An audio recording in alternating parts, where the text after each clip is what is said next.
ইউসুফ হাজ্জাজ বিন ইউসুফ না কথা বলেন হাজ্জাজ বিন ইউসুফ সাংঘাতিক ষড়যন্ত্র সকালে কি কাম দেশে বিপুলটা করে লাগছে অনেক মানুষকে হত্যা করে মুসলমানদেরকে মুসলমানিত্ব করতে যায় না মসজিদগুলো বন্ধ করে দিয়েছে সারা মাস অনেক নির্যাতন করছে সে এই মানুষটার ওয়াইফ কি কথা বলে কি এই মানুষটার স্ত্রী একদিন খাইতে বসে বলতেছে আপনার মতো খারাপ মানুষ আমি বলে সংসার করতে আসি যেহেতু বাচ্চা কাচ্চা হয়ে গেছে এখন আর যাবো তুই এই জন্য চোখ বন্ধ করে সংসার করতে আমি সাংঘাতিক খারাপ মানুষ আমি কি এত খারাপ তুমিও বললাম নাইলে একটু রাস্তায় গিয়ে দেখেন আপনি কেমন খারাপ আমার সিংহে তো সবাই দৌড়তে দেওয়া দৌড়তে তো খারাপ আপনি একটু শব্দ বেশি ঘুরে দেখেন আপনারা কেমন খারাপ বলে মানুষ সেই লোকটা আবার এখানে ছদ্ম বেশে যেন চিনতে না পারে সে রাস্তায় বানিয়েছে সে পরে একবার ভিক্ষা করতে আসে আবার চৌরাস্তার ভিতরে ভিক্ষা করতে করতে কাপাসিয়া মনে করেন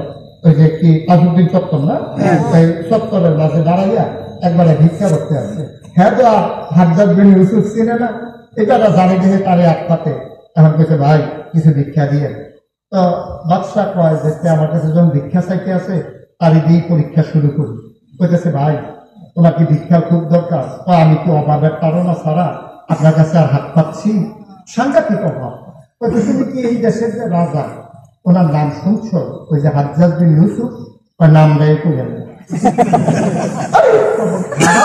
এত খারাপ আমি তো নামে রইল ওনার মুখের ভিতরে সাংঘাতিক খারাপ মানুষ হাজ্জাজ বিন ইউসুফ এই কথা শুনে রাগ কমছে না বাড়ছে বুদ্ধিমান লোক যারা তারা তো রাগ দেখায় না সে চাপা দিয়া সে কিছুক্ষণ চুপ করে থেকে রাগ যারা হজম করিয়া আবার বলতে চাচ্ছে শুনো এখন যদি হাজ্জাজ বিন ইউসুফ তোমার সামনে দাঁড়াইয়া জিজ্ঞেস করে মানুষটা কেমন তখন তুমি কি বলবো ভিক্ষুক বুঝা বলেছে এই যে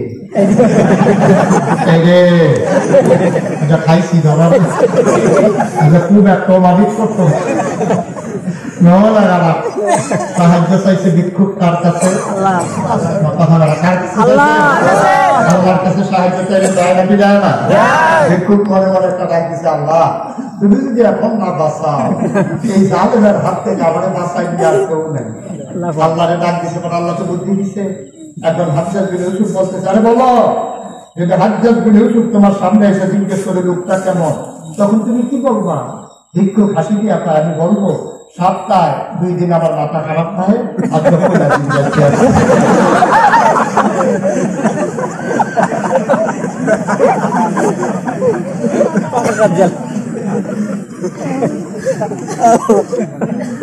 অকাপাসিয়ার মুসলমান একদল মানুষ হয়ে গেল জানোয়ারের চাইতে খারাপ আরেকদল হয়ে গেল রাদিয়াল্লাহু আনহু ওয়া রাদু আনহু তাদের ব্যাপারে আল্লাহ খুশি আল্লাহর ব্যাপারে তারা খুশি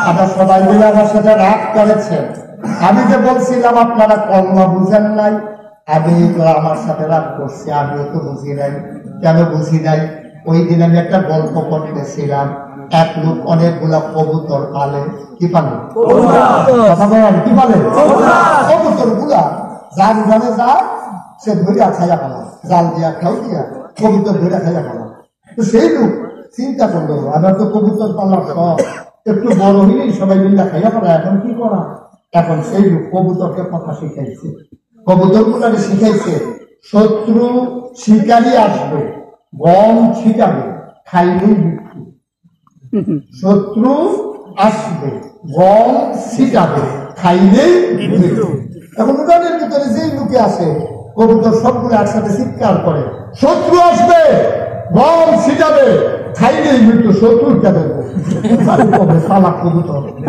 লিখে মিলে বুঝছে আমি যে শত্রু ধরতে আসছি আমি গম দেবো জাল দিয়ে খাও দেবো তারপরে সবগুলা মারা করবে বুঝলো কেমন সাংঘাতিক কবুতর সবাই উঠা দেয় এক লোক চিন্তা করলো কবুতর কি কথা বুঝে বলতে পারে কিন্তু বুঝার তো কথা না আচ্ছা দেখি তো একটু পরীক্ষা করে সেই লোক 1 কেজি গম নিয়ে এই ব্যাগের ভিতরে জাল নিয়ে সেই লোকের উঠানে গেছে লোক গেছে বেড়াইতে গিয়ে সেটা যখন গেছে সাথে সাথে কবুতর বলতেছে শত্রু আসবে এটা মনে মনে কয় আসলে আসবে গম ছিটাবে এখন একটু ছিটে গিয়েছে কই আছে 1 কেজি গম উঠানের ভিতরে দিছে এখন আপনারা বলেন তো কবুতর কি বাসায় বসে রয়েছে না গম খেতে নেমা গেছে? গম খেতে নেমা গেছে, কিন্তু কথায় কাজে তো মিলল না। কথা বলতেছে গম সিটাতে খাইলেই মৃত্যু। এখন খিদা কবুতরের পেটে, কবুতর তো মুখস্থ করছে, কিন্তু কি কইছে এটা তো সে বুঝে নাই। এখন শত্রুও চিনে নাই, মুখস্থ কথা বলছে।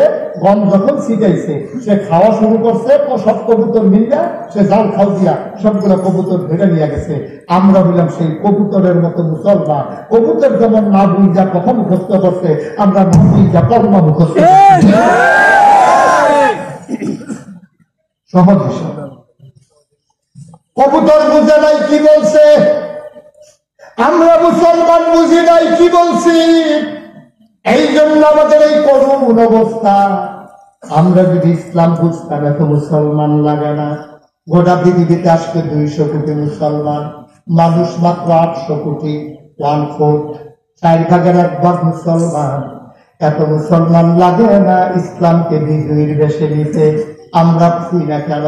আমরা কলমাবো মুসলমান। আমাদের সুরত হইল মুসলমানের, আমাদের চরিত্র মুসলমানের না, ঠিক কিনা? 5 টাকা পাইলে টুপি পাওয়া যায়, 5 টাকা দিলে টুপি কিনা যায়, 1 গজ কাপড় ধরাই দিলে পাঞ্জাবি লম্বা হয়ে যায়, দাড়ি আর না কামাইলেই তো দাড়ি হয়ে যায়। তুমি দাড়ি রাইখা যদি মুসলমান হওয়া যাইতো, এই ভারতীয় উপমহাদেশে সবচেয়ে বড় মুসলমান হইত রবীন্দ্রনাথ ঠাকুর, ঠিক কিনা? বড় পাঞ্জাবি গাও দিয়ে যদি মুসলমান হওয়া যাইত, বৌদ্ধ ভিক্ষুরা হইত সবচেয়ে বড় মুসলমান। ভাত ধরে যদি মুসলমান হওয়া যাইত, বৌদ্ধরা তো জোতাই পাবে না, তারা হইত বড় মুসলমান। ভাই, এই টুপি, এই দাড়ি, এই পাঞ্জাবি, এগুলো হলো শেয়ারে ইসলাম, মুসলমানের চিহ্ন। প্রকৃত মুসলমান তা না। প্রকৃত মুসলমান হইলে তোমার 2টা জিনিস লাগবে। 1 নম্বরে আল্লাহর বিধান, 2 নম্বরে নবীর তরিকা, ঠিক কিনা? বিধান মানবো আমরা কার? কথা কন কার? তরিকা মানবো কার? তরিকা মানবো কার? বিধান মানবো আল্লাহ, তরিকা মানবো নবী। আপনি বুঝে ফেলবেন। আল্লাহ বলছে কাপাসিয়ার মানুষ, তোমরা নামাজ আদায় করো, নামাজ বন্ধ কাজ, খারাপ কাজ থেকে ফিরে যাবে। এই আয়াত দ্বার কাপাসিয়া নাজিল হয় না, আয়াত নাজিল হয়েছে আপনার মক্কা। সব মানুষ মিলিয়া নবীজির কাছে গেছে, ইয়া রাসূলুল্লাহ, নামাজ বলে কি জিনিস, এটা নাকি আদায় করণ লাগবো। নবীজি বুঝতে হাসি দেখো, হ্যাঁ ঠিক জায়গায় চলে আসছো। আহলান সাহলান মারহাবা, মোস্ট ওয়েলকাম, আসো আসো সবাই আসো। সোজা হয়ে লাইন ধরে দাঁড়াও, সবাইকে লাইন ধরে দাঁড়ানো হলো, করানো হলো। আল্লাহ কি বলছে? আল্লাহ বলছে আকিমুস সালাত, তোমরা নামাজ কায়েম করো। নবীজি বললেন সাল্লু, তোমরা নামাজ পড়ো। আবার সাহাবারা কইলেন রাসূলুল্লাহ, আল্লাহ তো নামাজ পড়তাম, আপনিও তো নামাজ পড়তাম, আর কেমনে পড়তাম এটা যদি আপনার কাছে আছি। আবার নবীজি কয় কামা রাআইতুমুনি উসাল্লি, এখন আমি 2 রাকাত নামাজ পড়বো, তোমরা দেখে রাখবা আমি কেমনে কি করি। সাহাবারা তাকিয়ে আছেন, নবীজি হাত উঠালেন, হাত বাঁধলেন, সূরা পড়লেন, কেরাত পড়লেন, রুকুতে গেলেন, তাসবিহ পড়লেন, সোজা হয়ে দাঁড়ালেন, আবার এই তাকবীর দিয়া সিজদায় চলে গেলেন, উদা ফেরা হলো, সালাম ফিরানো হলো। এবার নবীজি বললেন সাল্লু, এখন থেকে তোমরা এইভাবে নামাজ পড়বে, কামা রাআইতুমুনি উসাল্লি। তো নামাজের হুকুম করছে কে? আল্লাহ। নিয়ম শিখিয়ে দিছে কে? যেই নবীজি আপনার নবী রহমতের আহা। কথা তো বাইরে যেতে কষ্ট হয়ে গেছে আপনাদের। আমি প্রথমে মনে করছিলাম বেশি লম্বা সময় ওয়াজ করবো না, এখন সিদ্ধান্ত পাল্টাইছি, সাংঘাতিক দেরি হবে। এমন আছে ফজরের আজানও দিতে পারে, কি তার কয় তুমি ঘুমানো কোন সময়, ঘুম বন্ধ ছেড়ে দেন, আল্লাহ যা করে করো। আমিন আরো জুড়ে। মুসলমান বিধান মানবা আল্লাহ, তরিকা মানবা নবীজি। এইভাবে আল্লাহর নবী 23 বছর দিনের দাওয়াত দিলেন। মক্কায় দিলেন 13 বছর, মদিনায় দিলেন 10টা বছর। মুসলমান মক্কায় 13 বছর দাওয়াত দেওয়ার পরে মক্কার মানুষগুলোকে তিল তিল তিল তিল করে আমার নবী তৈরি করলেন। ভাইরা আমার, বন্ধুরা আমার, আবার নবীজি যখন দিনের দাওয়াত দেয়, মক্কার কাফেররা প্রথমে টিটকারি মেরেছে, মস্কারা করেছে, পাগল বলেছে, ঘিরে ধরেছে, বলেছে, কোনো কিছুতেই কাজ হয় না। আবার ওরা শারীরিক আক্রমণ করা শুরু করলো। ওই রাস্তার ভিতরে কাটা বিছাই রাখে, আবু জেহেল চাদর দিয়া গলার ভিতরে প্যাঁচ দেয়, নবী সেজদায় যায়, উঠে নারী গুলি গুলি নবীর কথার উপরে চাপা দিয়ে দেয়, নবীর বুকটা মাটিতে লেগে যায়। নবী ছটফট ছটফট করে বুড়া এক মহিলা দেখে দৌড় দিয়া ফাতেমা হিসাব করে, ফাতেমা, ও ফাতেমা, তোরা এখানে ঘরে বৈশা রইছ, তোর আব্বা খালামনের সামনে উঠেন নারী বুড়ির নিচে পড়ে একেবারে জীবন দেওয়ার পালা। ফাতেমা ছোট্ট মানুষ দৌড়ে দৌড়ে কাবার কেনারে গেছে, গিয়া দেখে আব্বা উঠেন নারী বুড়ির নিচে পড়ে আছে। ছোট্ট মানুষ কোমল কচি দুটি হাত তাইনা খাইনা উঠেন নারী বুড়ি সরানো হলো। পাতার ভেতরে রক্ত লেগে আছে, গোবর লেগে আছে। আল্লাহ নবীকে টানতে টানতে ওই জমজমের কূপের কিনারে একটা পাথরে ফাতেমা বসালেন। ছোট্ট মানুষ ফাতেমা, নবীর চারজন আদরের কন্যা জয়নব, রুকিয়া, উম্মে কুলসুম, ফাতেমা, চার কন্যার ভিতরে ফাতেমা ছিল নবীর বেশি আদরের। নবীর আদর করত বেশি। ফাতেমা আব্বার লাগিয়া গান প্রাণ। মুফাসসিরিনে কেরাম কয় কারণটা কি, বাকি তিনজনের প্রাণ কম কেন? যখন ফাতেমা ছোট্ট তখন আম্মাজান খাদিজার একাল হয়ে গেছে, তখন ফাতেমা ছোট্ট। ফাতেমা কান্দে দাঁড়াইয়া দাঁড়াইয়া জানিয়া, আব্বা, আব্বা, আব্বা, আম্মা তো কথা কয় না, আম্মা কথা কয় না।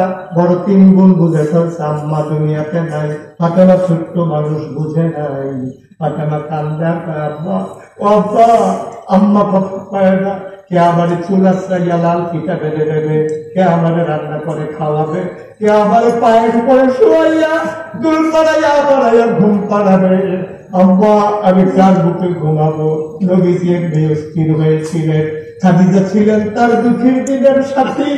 নবীজি আবার ফাতেমার কান দিয়া বুক টানলকে বিষয়ে কয়, কে কয় তোর আম্মা নাই? তোর আম্মা তো আছে, আম্মা তো আমার লোকে কথা কয় না। নবীজি কান্দার কয়, ফাতেমা গো, অনেকের আব্বাও থাকে, আম্মাও থাকে, আমি নবী হইলাম তোর আব্বা, আমি তোর আম্মা।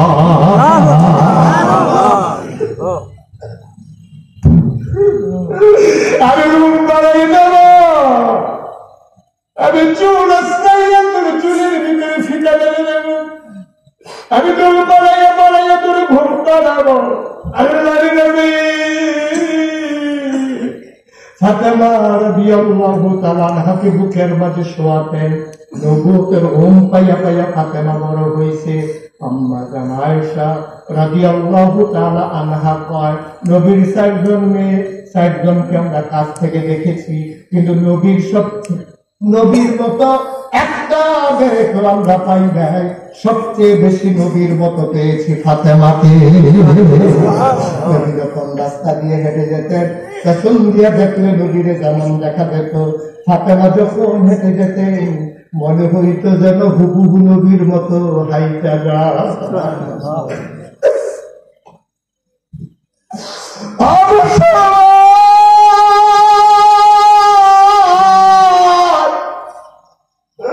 বড় কষ্টের ইসলাম রে মুসলমান, এমনি ইসলাম পাও নাই, এমনি ইসলাম পাও নাই রে ভাই। ইসলাম কেমনে পাইছো মন দিয়ে শুনে যাও। আজকে বিবি খাদিজা দুনিয়াতে নাই, ছোট্ট ফাতেমা কান্দে, আম্মা কই, আম্মা কই। আল্লাহর নবীর উপরে বিপদের উপরে বিপদ আসে। আম্মা জান খাদিজা থাকার সময় মক্কার কাফেররা কেউ সাহস করে নাই আক্রমণ করার। উনি ছিলেন ধনী মহিলা, ওনার আগে আর 2 জন স্বামী ছিল। ওই 2 জন স্বামী ছিল অনেক সম্পদশালী। বৈবাহিক কারণে ওই 2 জন স্বামীর সবগুলো সম্পদ পাইছে খাদিজা। আমাদের নানা খাদিজা আব্বা, উনিও ছিলেন ধনী মানুষ।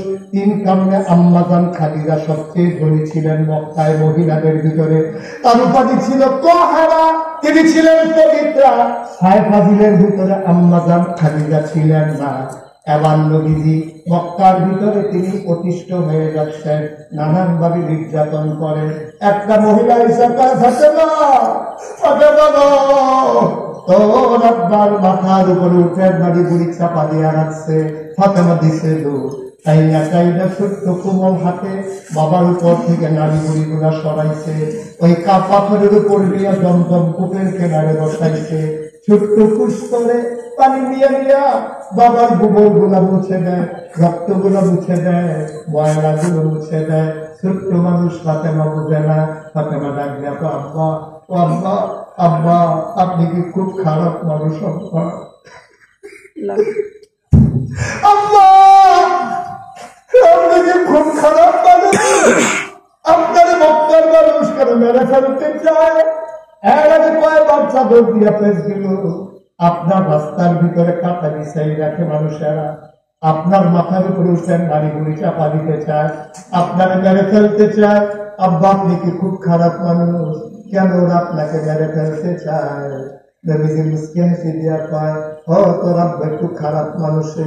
আপনি কি খারাপ মানুষ? কথা দেওয়া তুমি ছোট্ট মানুষ বুঝবা না, একটু শুধু শুনে রাখো, আমার একটাই দোষ, আমার একটা দোষের কারণে মক্কার মানুষগুলো আমার মেরে ফেলতে চায়। আপনি কি দোষ করছেন? আমার একটাই দোষ, আমি এক আল্লাহরে আল্লাহ বলে মেনে নিয়েছি। আমি পড়েছি লা ইলাহা ইল্লাল্লাহ মুহাম্মাদুর রাসূলুল্লাহ সাল্লাল্লাহু আলাইহি ওয়াসাল্লাম। এটাই আমার দোষ। আজও বাংলাদেশে যারা দ্বীনের পথে চলতে চায়, বাংলার জমিতে যারা দ্বীন কায়েম করতে চায়, এই আকাশে কলেমা খুঁটিতে পতাকা পথ পথ করে উঠুক, তাদের একটাই দোষ। এই স্বপ্ন যারা দেখে তাদের একটাই দোষ, তারা আল্লাহর জমিনে আল্লাহর দ্বীন কায়েম করতে চায়, এছাড়া তাদের আর কোনো দোষ নাই।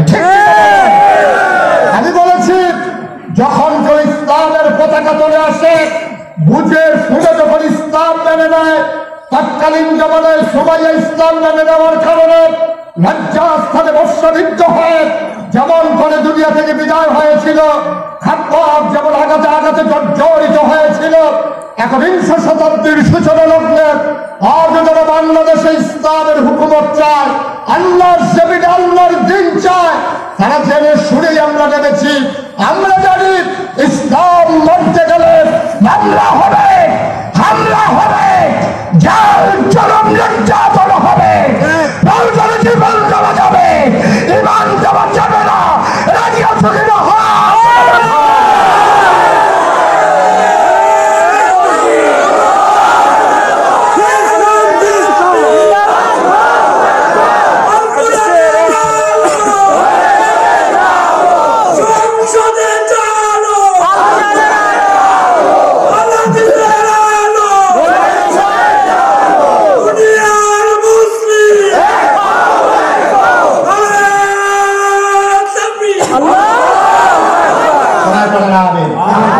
কষ্ট হচ্ছে না? আমার ভাইয়ের কষ্ট হচ্ছে খুব না?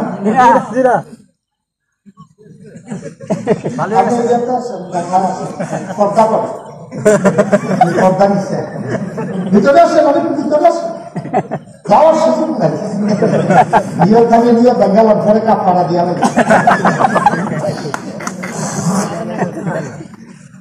মানুষ লড়ে প্রত্যেকদিন মানুষ হয় না। 2028 সাল পর্যন্ত মাহফিলের শিডিউল দেওয়া আছে। ইচ্ছে করলেই আবার 2 দিন পরে আসতে পারবো না। যা কথা রাখা দিতে পারলেন তাই না, আমি বলবো ওঠার চিন্তাও করবো। আমি শেষ করে যাবো, বেশি লম্বা না। কষ্ট হচ্ছে আপনাদের? ছেড়ে দেওয়া দরকার, বেশি হয় না, তার সামান্য একটু সবাই করে না। এই রোগী 1000 বছর আগে মক্কায় ভাবে নির্যাতিত হবে, শেষ পর্যন্ত যা দেখলাম তৎকালীন সংসদ সিদ্ধান্ত হলো নবীর কল্লা জানতে পারবা লাল উপহার আর বাঁচিয়ে রাখা যায় না, অনেক হয়ে গেছে, আবার ধরে ফেলতেই হবে। সিদ্ধান্তটা যুবকটা তারিখ করার জন্য পাগলের মধ্যে স্থির হয়ে গেল।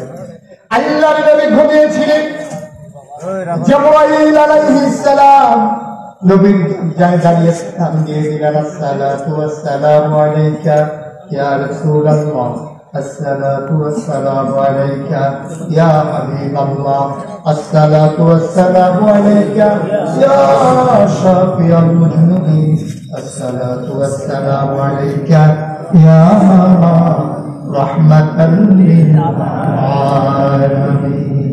নবী যখন জীবনের সাথে দিনকে মিলিয়ে দিলেন, আল্লাহ কোরআনুল কারীমে সূরা তাওবার 111 নম্বর আয়াতে নবীর কাছে যখন আয়াত নাযিল করে দিলেন, ইন্নাল্লাহা আশতারা মিনাল মুমিনিনা আনফুসাহুম ওয়া আমওয়ালাহুম বিআন্না লাহুমুল জান্নাহ। শোনো শোনো শোনো, তোমাদের জান আর মাল, ও কাপাসিয়ার মানুষ, আমি তোমাদের জান মাল তোমাদের সব কিছু কিনে নিয়েছি, বিআন্না লাহুমুল জান্নাহ, বিনিময়ে তোমাদেরকে দিয়ে দিয়েছি জান্নাত। বলেন সুবহানাল্লাহ। আল্লাহ সেই ওয়াদান আল্লাহর নবী সত্যবিত্তপ্রাণ ধরনের বাস্তব নমুনা।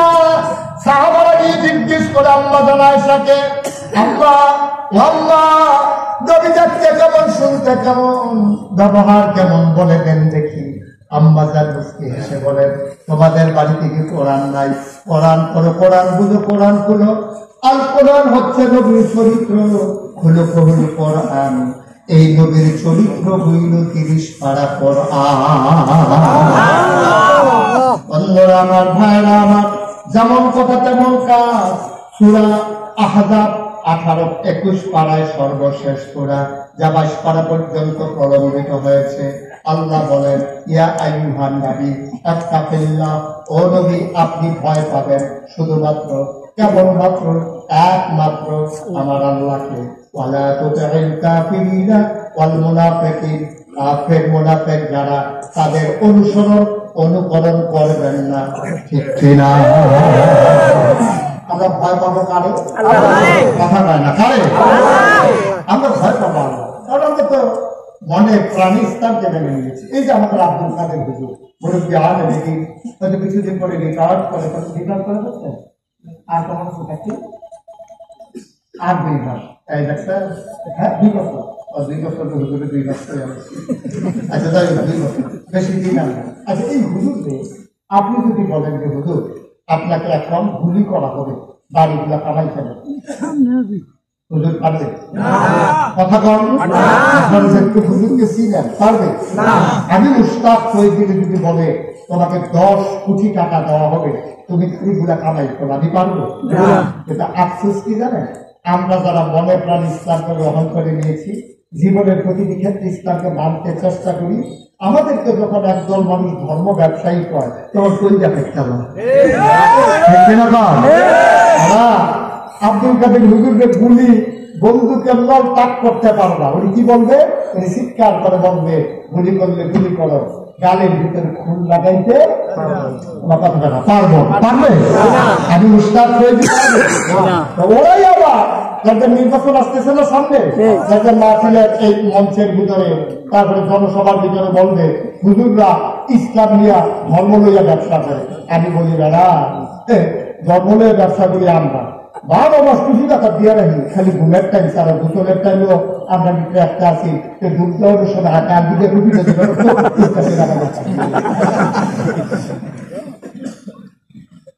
আমরা 12 মাস খুশি টাকা দেবেন না, 12 মাস সরকার নামাজ পড়ুন না, 12 মাস পাঞ্জাবি দেবো গাল দেবেন না, 12 মাস দাঁড়িয়ে হন না।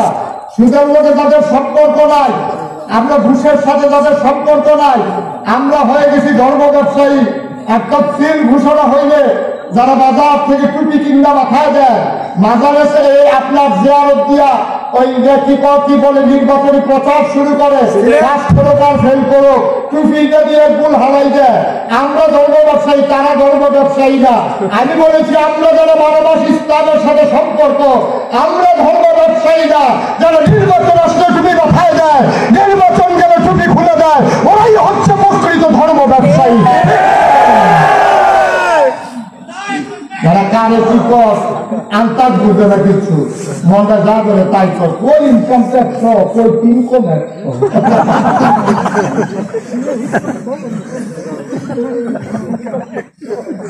যে কথা বলতে নিছিলাম, রবিজির আইসা দিলেন, কথা কি মনে আছে? উঠেন, রবিজি চমকাই উঠলেন, ওয়ালাইকুম সালাম ওয়া রাহমাতুল্লাহ। ঘটনা কি?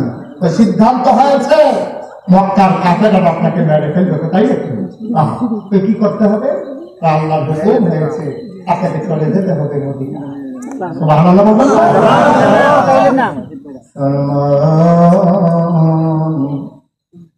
মন দিয়ে শুনো রে ভাই, আমি যদি এখন বলি নরসিংহ গ্রামের মানুষ চলে যেতে হবে তোমাদেরকে ফরিদপুর, আপনারা সবাই কান্নাকাটি করবেন, একজনও যাবেন না, বলবেন হুজুর মরতে হয় বাবার ভিটাতে মরবো, তারপরে আমি ফরিদপুর যাবো না হুজুর। আপনার দেশের জন্য যেমন চান, আমার নবীর চান তো কোনো অংশে কম না। নবীর জন্ম মক্কায়, শৈশব মক্কায়, কৈশোর মক্কায়, তারুণ্য মক্কায়, যৌবন মক্কায়, বিয়ে করলেন মক্কায়, নিজের বাড়ি মক্কায়, শ্বশুর বাড়ি মক্কায়, মেয়ে দিয়ে দিলেন মক্কায়, ব্যবসা করলেন মক্কায়, সব নবীর মক্কায় চলে যাওয়া লাগলো আল্লাহর হুকুমে নবী মদিনায়, ঠিক কিনা? অবসরবাদ আল্লাহর নবী আস্তে করে ঘর হলেন, আল্লাহর ভয় কইলা ভরা, তবে আল্লাহ শিখাইছে আপনি ডরাইবেন শুধু আল্লাহরে, দুনিয়ার কে কি বলবো ভয় পাওয়ার সময় আপনার নাই। তবে আস্তে করে বের হলেন, আকাশের দিকে তাকাইয়া কান্দে, জমিনে হাতে আর কান্দে, কানতে কানতে কাবার কেনারে গেলেন, নবীর কলিজা মানে না। এবার নবীজি চলে গেলেন আবু বকরের দরজায়, গিয়া ডাক দিলেন আবু বকর, আস্তে করে ফিস করে ডাক দিলেন আবু বকর। আবু বকর সাথে সাথে দরজা খুইলা পেলাম, ইয়া রাসূলুল্লাহ। নবী চমকে উঠলেন, থমকে দাঁড়ালেন, নবী আশ্চর্যান্বিত হয়ে গেলেন। মাঝরা গভীর ঘুমে যখন মানুষ সচেতন, পাখিগুলো ঘুমিয়ে গেছে আপন্নিত, গরুগুলো গোয়াল ঘরে, গাওয়ারিশ কুকুরগুলো নিরাপদ আশ্রয়ে, প্রিয়তম স্বামী প্রিয়তমা স্ত্রীকে নিয়ে ঘুমায়, ছোট্ট শিশু মায়ের বুকে মুখ রেখে ঘুমায়, কেউ জাগনা নাই। এক ডাকে ফিস ফিস শব্দে আবু বকরের তো ঘুম ভাঙার কথা না। আল্লাহর নবী ডাক দেখ, আবু বকর তুমি কি ঘুমাও না? মাত্র একটা ডাক দিলাম, দরজা খুলে দিলে বুঝলাম না। আবু বকর চোখের পানি ছেড়ে দিয়ে কয়, নবী গো আপনি কি সেই দিনের কথা ভুলে গেছেন? একদিন আমার কানে কানে বলছিলেন আবু বকর তৈরি থাকো, যে কোনো একদিন চলে যাওয়া লাগবে। সেই দিনের পর থেকে আমি আবু বকর পিঠের ভিতরে বিছানা লাগাই, পিঠের ভিতরে পিঠ, এই দরজার ভিতরে পিঠ লাগাই দাঁড়াই থাকি। ওই তুমি ঘুমাও না? আমার স্ত্রী বলেছিল আসেন বিছানায় এসে ঘুমান, দরজায় কেমনে ঘুমানো যায় নাকি? আমি বলছিলাম আমি এমনি ঘুমাবো। নবী বলছেন রেডি থাইকো, আমি যদি বিছানায় ঘুমাই, ঘুম যদি গাঢ় হয়ে যায়, নবী যদি ডাকতে ডাকতে পেরেশান হয়ে যায়, আমি আবু বকরের কলিজায় মানবে না। আমার বিবি বলেছে আপনি তো মরে যাবেন। আমি চিৎকার করে বিবিকে জানিয়েছিলাম আমি আবু বকর মরে গেলে কিচ্ছু হবে না, কিন্তু আমার নবী দাঁড়াইয়া এক ডাকের বেশি দুইটা ডাক দিলে আমি আবু বকরের কলিজায় মানবে না।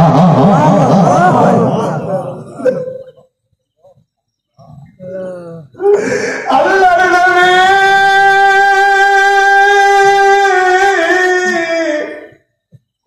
ডাক ডাক আবু বকর আর থাকার সুযোগ দেয়, চলো রওনা করি।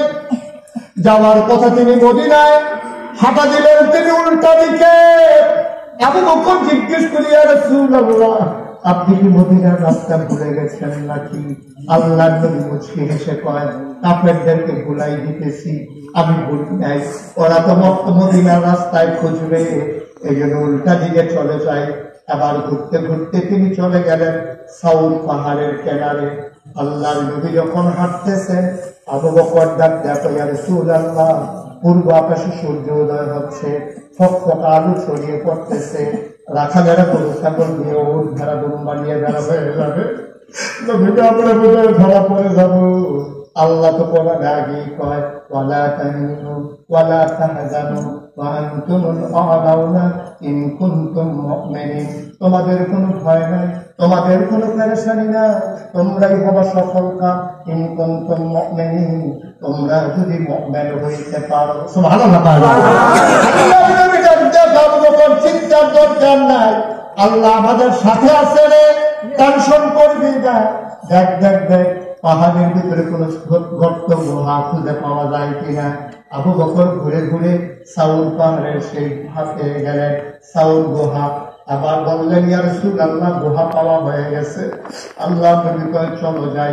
আবু বকর কয়, না, গুস্তাকি মাফ কর দিজিয়ে, বেয়াদবি মাফ করবেন, আপনি গুহায় ঢুকবেন না। গুহার মুখে হাত ছড়িয়ে আবু বকর দাঁড়িয়ে গেলেন। আপনি ঢুকবেন না গুহায়? আল্লাহ নবী কয়, কেন ঢুকবো না? আমি আগে ঢুকবো, পরে আপনি ঢুকবেন। তুমি আগে ঢুকবে কেন? পাহাড়ি গুহা, সাপ বিচ্ছু থাকতে পারে, হিংস্র জন্তু জানোয়ার থাকতে পারে, আপনি বাইরে দাঁড়ান, একটু দেখে আসি। আল্লাহ নবী ডাক দিয়ে, আবু বকর, সাপ বিচ্ছু আমারে কামড়াবে, তোরে কামড়াবে। সাপ বিচ্ছু আমারে কামড়াবে, তোরে কামড়াবে না।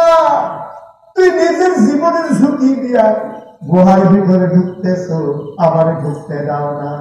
আবু বকর কান্দার কয়, নবী গো, ও নবী, আমি আবু বকরের মতো 100 আবু বকর যদি মরে যাই,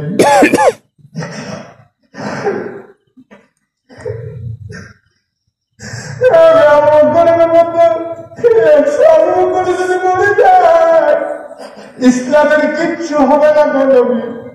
আপনি নবীর যদি কিচ্ছু হয়ে যায়, আমার ইসলাম থাকবে না। আপনার কিচ্ছু হলে ইসলাম থাকবে না। আপনি বাইরে যান, আমি একটু দেখে আসি গুহার ভিতরে কিচ্ছু আসছে নাকি। আবু বকর খুঁজে খুঁজে দেখলে আমার গুহার মুখে দাঁড়াইয়া নবীরে ডাকে, ইয়া রাসূলুল্লাহ, হালাল সাহালান মারহাবা। ও নবী, আপনাকে স্বাগতম, মোস্ট ওয়েলকাম। আপনি গুহার ভিতরে চলে আসুন। নবী গুহার ভিতরে ঢুকলেন। নবীজি মুচকি হেসে বললেন, আবু বকর, বড় ক্লান্ত শরীর, ঘুমাইতে পারি না এই রাতের বেলা, শরীর ঝিমঝিম করে, একটু আরাম করবাইতে ইচ্ছা হয়। আবু বকর আসন থেকে বসলেন, ফুলের ভিতরে মাথা নিয়ে নবীকে শোয়াই দিলেন। অন্ত করে চুলের মাঝে তিনি কেটে দেন, কপালের ভিতরে হাত বুলিয়ে দেয়। আল্লাহর নবী ঘুমিয়ে পড়লেন আরাম পেয়ে। আবু বকর তাকাইয়া দেখে গুহার ভিতরে ছোট ছোট গর্ত দেখা যায়। মাথার পাগড়ি ছিল, টান দিয়া খুললেন, ছোট ছোট টুকরা টুকরা কাপড় বানালেন, সবগুলো সাপের গর্ত, পাহাড়ি গর্ত গুলো বন্ধ করে দিলেন। কাপড় শেষ হয়ে গেল, গর্ত রয়ে গেল এখন একটা বাকি। কাপড় গর্ত,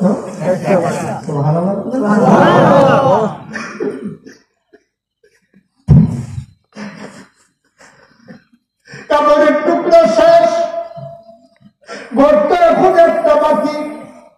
আবু বকর করে নবীর মাথা মুবারকের নিচ থেকে পাটা বের করলেন। তিনি পাটা দিয়ে গর্তের মুখে চাপা দিয়ে রাখলেন। বিষাক্ত সাপ বের হতে চায়, পায়ের কারণে বের হতে পারে না। আস্তে করে ছুবল মারল আবু বকরের পায়ের ভিতরে, শরীরটা নিমিষে নীল হয়ে গেল। এবার আওয়াজ যেন বের না হয়, ব্যথার যন্ত্রণা আবু বকর তখন শরীরটা নীল হয়ে গেছে। আবু বকর ছটফট করে।